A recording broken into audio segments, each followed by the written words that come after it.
జగన్ నోటి వెంట డైలాగులు బుల్లెట్లా దూసుకొచ్చాయి. ఉత్తరాంధ్ర ఎన్నికల ప్రచారంలో కూటమిపై నిప్పులు చెరిగారు జగన్. జూన్ 4న విశాఖలోని సీఎంగా ప్రమాణ స్వీకారం చేస్తాను, ఇక్కడి నుంచే పరిపాలన చేస్తాను, కాసుకోండి అంటూ సవాల్ విసిరారు. అసలు స్టీల్ ప్లాంట్ ప్రైవేటీకరణను ఆపింది తానే అన్నారు జగన్. చంద్రబాబు, పవన్, మోదీ ఎందుకు జట్టు కట్టారో ఏపీ ప్రజలకు చెప్పగలరా అంటూ ప్రశ్నించారు. ప్రత్యేక హోదాపై ఆంధ్ర ప్రజలకు హామీ ఇవ్వగలరా అంటూ కూటమిని ఛాలెంజ్ కూడా చేశారు. విశాఖలో జగన్ పేల్చిన ఈ పొలిటికల్ బుల్లెట్లు ఇప్పుడు ఏపీ రాజకీయాల్లో కాకరేపుతున్నాయి. ఎవరు మంచి చేశారో, ఎవరు పేదలకు అండగా నిలబడ్డారో ఆలోచించి ఓటు వేయాలని ప్రజలకు పిలుపునిచ్చారు సీఎం జగన్. లేదంటే నష్టపోతారంటూ హెచ్చరించారు. ప్రజలు కొట్టే దెబ్బకు ఢిల్లీ పీఠం కదిలిపోవాలన్నారు జగన్.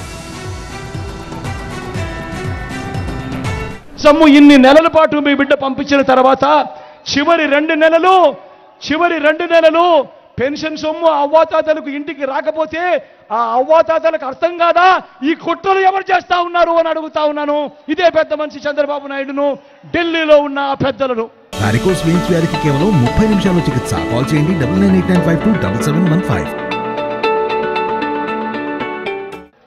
ఇదే అక్క చెల్లెమ్మలకు కూడా చెప్తా ఉన్నా, ఇదే అక్క చెల్లెమ్మలకు అర్థం కాదా ఇన్ని సంవత్సరాల పాటు ప్రతి సంవత్సరం క్రమం తప్పకుండా వాళ్ళ బిడ్డ బటన్లు నొక్కుతా ఉన్నాడు, అక్క చెల్లెమ్మలకు అండగా ఉంటా ఉన్నాడు.